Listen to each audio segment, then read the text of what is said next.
I'ma tell you about the come up, how I learned the game. Every challenge that I faced, how I earned the name. Nobody said that it was easy going for the gold. You gotta take risks, you gotta be bold. But I'm here to run the race, yeah, I'm here to go far. Here to take names, here to be a star. And when I finally make it, I'll be at the top. Best of the best, yeah, I'll be walking where legends are alive. I'll be walking, I'ma be right there by their side. I'll be walking where everyone can see. I'll be walking that I'm the best to ever be. Forging my path, just a matter of time. You better get yours, cause you ain't getting mine. Learned every lesson in the hardest way, but that's the path that I chose, that's the hero's way. Yeah, they said I couldn't do it, but I proved them wrong. At the top of the mountain, right where I belong. And now I finally made it, yeah, I'm at the end. Best of the best, yeah, I'll be walking where legends are alive. I'll be walking, I'ma be right there by their side. I'll be walking where everyone can see. I'll be walking that I'm the best to ever be. I'ma walk the road with pride, I'ma hold my head up high. Make them stop and stare, you can find me there with my finger pointed to the sky. I'll be electric, and I'll never grow old. Here on Victory Road,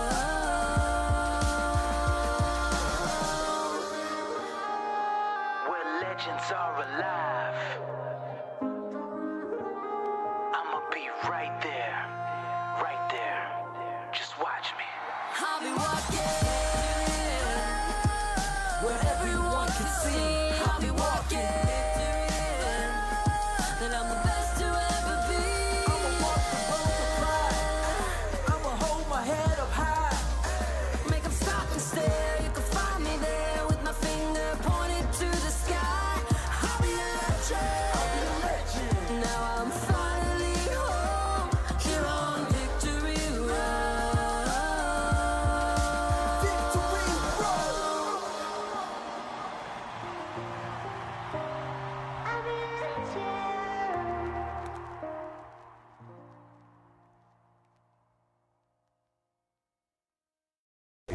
Hikami has played many of the European regional championships, and yeah, this time he has won because I've seen so many Clodsire. Yeah. Let's take a look at the team that he brought here and the moves that's come with it. I don't think there are any surprises here. There's nice play on Lickitung. We saw Lickitung on this team, and here we see no grass coverage actually. That makes the Whiscash so incredibly strong. Going into the battle now, we got the Shadow Whiscash into the Mandibuzz. This is pretty good for Hikami, right? Yeah, he must be happy about that. Let's see if Doombuck plays this out. Yes, he does. He has a very good answer to the Mandibuzz in the back. The Lantern is not going nowhere, but it's not going against the Mandibuzz. Yeah, you see here that Hikami didn't go for the Dark Pulse immediately there because he wanted to time his attack properly and not let him much of sneak. But that does... Oh, swapping out into the Annihilate instead though. And let's see how Doombuck responds. He's probably just going for another Scald here. Yes, indeed. And Hikami still not throwing a charge attack. This will do a large chunk of damage. But Hikami knows his matchups. He knows that this matchup is going to be terrible if the Mandibuzz is debuffed. So you rather keep that energy. And now we're going into the Lantern against the Annihilate. This is interesting, Leo. You know why? I thought that Doombuck was going to keep the Lantern for the Mandibuzz, right? Lantern has such a positive matchup here. And we see a late shield here on the Shadow Ball. That would have done a tremendous amount of damage. Yeah, that is a really important one. We discussed this matchup earlier. Lantern has the chance to get out with a lot of health if you shield the correct attacks or no shield the correct attacks. Now we're going for a Night Session. This goes unshielded as well. This is going so well for Doombuck. Yeah, charge attack priority. Hikami realizing it. His opponent is counting his fast attacks. Oh, and going for an undercharge here. Doombuck trying to get a little bit more energy. Oh, that's pretty clean right there, Leo. Barely not getting to the Night Slash and getting the spark down. Having some energy for whatever Hikami brings in now. Doombuck is he's just really proving why he is considered one of the best trainers, maybe the best trainer in the world right now. And now we're going to see the Charjabug against Lantern, which is a pretty positive matchup for the Charjabug. But you also don't want to take two Surf. So Hikami is going to put it all on the Mandibuzz later on if he doesn't get to the Excessive here. Yeah, now that you know that the Lantern is about to be out of the way, you're pretty fine there. Going for the X's here to get rid of that Lantern, and then it's half a Charge Bug, half a Mandibuzz against half a Whiscash and a full Skarmory. Yeah, but keep in mind that there is a full Dark Pulse on the Mandibuzz as well, and now we're going to charge up a little more energy. We're going to throw an X-Scissor, and that is interesting. If this gets no shielded, then we're pretty low, but are we in farm down range? How is Hikami going to play this out? There's a lot of play on both sides here. Oh, and going for the combo play! Aerial Ace being thrown before the attack here. I think Doombug was waiting to see what comes in there, letting it go, putting it all on the Skarmory here.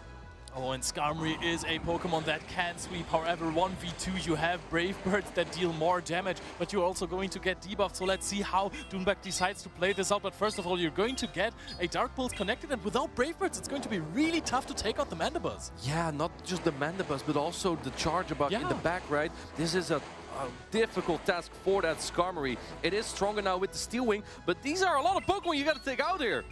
And we're going to see the attack connecting. No shield on Hikami. He wants to keep it for the Charger Bug. Understandably so. We're going to go for the Dark Pulse immediately. Maybe could have gotten another Snarl through there, but we're going to throw the Dark Pulse. And at some point you will have to shield at Doombug because 2 Dark Pulse will take out the Skarmory from that range. This is looking decent for Hikami. We're going to see not a full farm down. Hikami gets to the Dark Pulse. So this will have to be shielded by Doombug. Yeah, you have to put the last shield here. And now it comes down to the Charger Bug. Charger Bug is still remaining, but there's so much energy on this Skarmory. Can it get the 2 attacks, or does Charger Bug outpace here? First Sky Tech coming through. This would knock out the Charger Bug if no shielded. So here we go, Leo.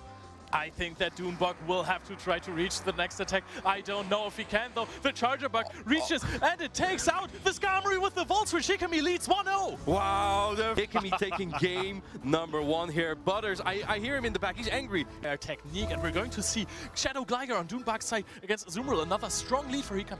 This is a fantastic lead for Hikami. However, there's such a safe switch on Doombug's side. Oh my, going into the Annihilate here. This is not even that great of a matchup, but I think Hikami is just fine getting rid of his Annihilate here, so it's not lined up against the Gligar. Now, the debuff is crucial here, Leo. Let's see if he gets it. Oh, 50%. Oh, he yes, does. he absolutely gets it. But now we're going to see possibly another baiting scenario. We're going to go for the Night Slash. Doombug has called a Shadow Ball before. Is he calling it again, or is he saying Hikami's...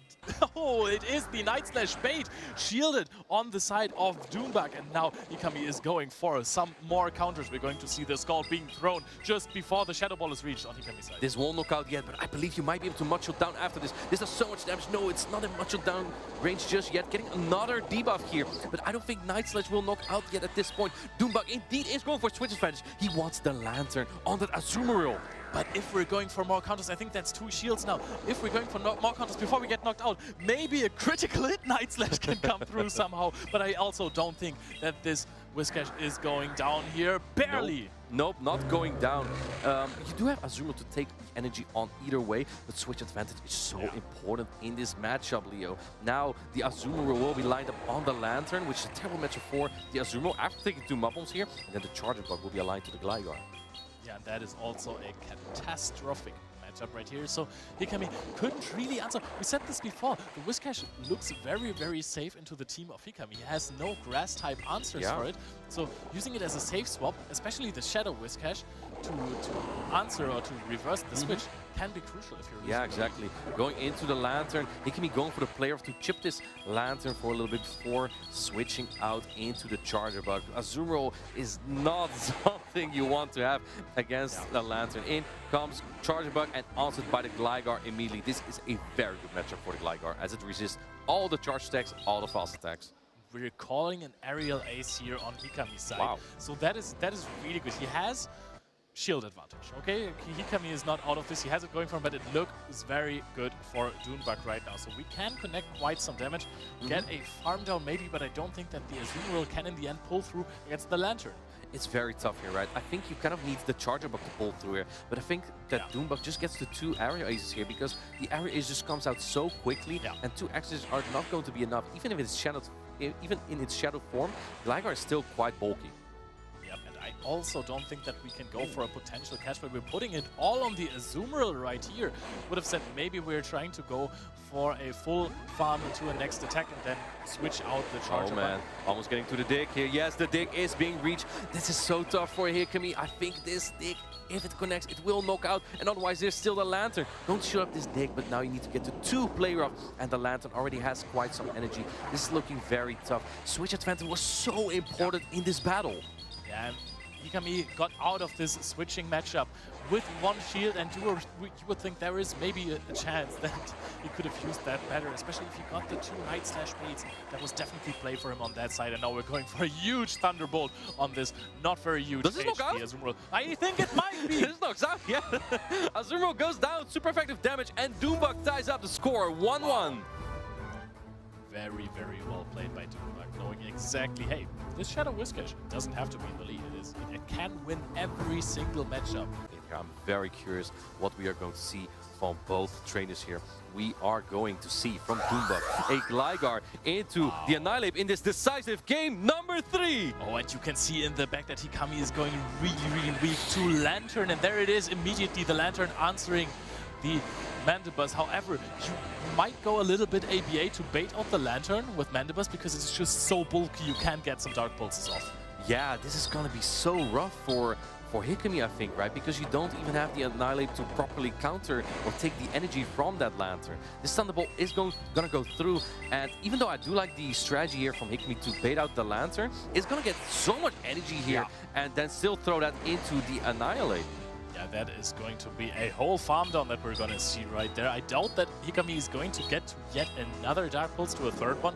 Might reach an Aerial Ace if he's very lucky, but also that is going to be quite close. And he actually gets... No! It faints with the Aerial Ace. Yeah, goes down with the Area Ace there, Leo. And now this Lantern, like we said, has so much energy. I think it can get to 2 Surf, and 2 Surf will likely almost knock out this Annihilator. Let's see what Doombug is going to do here. Yeah, he is going to go for 2 Surfs here. I think that might knock out Leo. Yeah, 2 Surfs could knock out. We have to put it all on the Skarmory on Hikami's side. Where actually, he's going to go for a shield right here. Doombug is immediately throwing the next Surf. Of course, he has to, because one more counter might actually knock out. He is nodding. He knows that he is in a prime position right here to possibly win this game. And the Gligar comes in immediately. We're going to see a Night/Slash here. That is a very, very good bait. Actually, Doombug now used his switch, and the Skarmory is very, very free. Well, the thing is, the one thing Shadow Whiscash does better than regular is exactly this scenario, the 1-shield scenario. Straight Skytech, you don't win as the Skarmory here. You need to land a Brave Bird and you need to hope you don't get debuffed. Here we go again, Leo. Scald comes in, does disrupt the attack. 50-50, and it does again. These Scald debuffs keep coming from left and right. I thought Doombug swapped in the Whiscash, but actually the Lantern fainted to a counter right here, and we're going to go for a Brave Bird right here. It lands, but look at that. Because you get the debuff, it doesn't even knock out. And at this point, Doombug just goes for 2 Mob Bomb here. Going for the Charge Attack priority. I think Doombug probably knows this as well. At that point, can you maybe even clean up with the Gligar? Going for the shield here. This is not a Mob Bomb though. Let's see if Doombug shields this. Doombug is definitely considering it, thinking, hey, this is a double debuffed Skarmory right here. My Gligar can handle that much and is going to farm up a little more. He is trying to go for a catch right here, but he actually sees it. He wanted to go for the dig, but then decided to tap on the Aerial Ace and is going to knock out this Annihilate. Yeah, and does this knock out the Skarmory? This is not a very strong charge attack, but you need a Brave Bird as Hikami. I don't think you can get there, Leo. No, this is going to be really, really close. Also, I don't know if a Brave Bird knocks out. No, this is a very strong Shadow Gligar. The Aerial Ace knocks out the Skarmory, and Doombug advances today too. Yeah, very well played, Doombug. The first North American of today advancing. Last game before we go deeper into the other winners finals. There you can see a shield on the Charger Bug that knocks out and gets Hikami. Yeah, it was looking so well for Hikami getting that lead there, but then losing the switch advantage against Doombug just was so tough here, right? We see the Charge Bug being aligned to the Gligar that otherwise would have been on the Lantern, and here we see the Lantern, that same Lantern cleaning up that game, because it was not, it would have been on the Charge Bug otherwise, now it was on the Azumarill. Doombug just, his Shadow Whiscash is just too strong. else. Yeah, you need, this is kind of why you need Whiscash answer ready, like Cresselia. And here we see that Hikimi had a smart strategy, baiting out the Lantern with his Mandibus, which barely didn't reach an area ace there. So the Skarmory in the back could have been free. Yeah, absolutely, because now it got to 2 Surf here. Yeah. And that way, the Annihilape had to shield, and that was just so crucial, because here we see the Whiscash just way too dominant in the one-shield scenario against the Skarmory. And especially after a debuff, the Raybird wasn't even threatening enough anymore. We see Doombug nodding there, knowing, yeah, that's what I need. Yeah, just imagine Hikimi was one shield up there. He could have prevented so much damage on the Skarmory from Skulls. And then if you're getting into the Gligar matchup, you don't even... If you're above 50% HP, you don't care anymore. You just win this. Yeah, absolutely. An Aerial Ace didn't look to be enough on the Skarmory, but it was. Yeah. It's not a very strong charge tag, as we know, but it was enough to take out the Skarmory from that range of HP. So, yeah, very well played by Doombug. No surprises there. Maybe a surprise that he even dropped one game.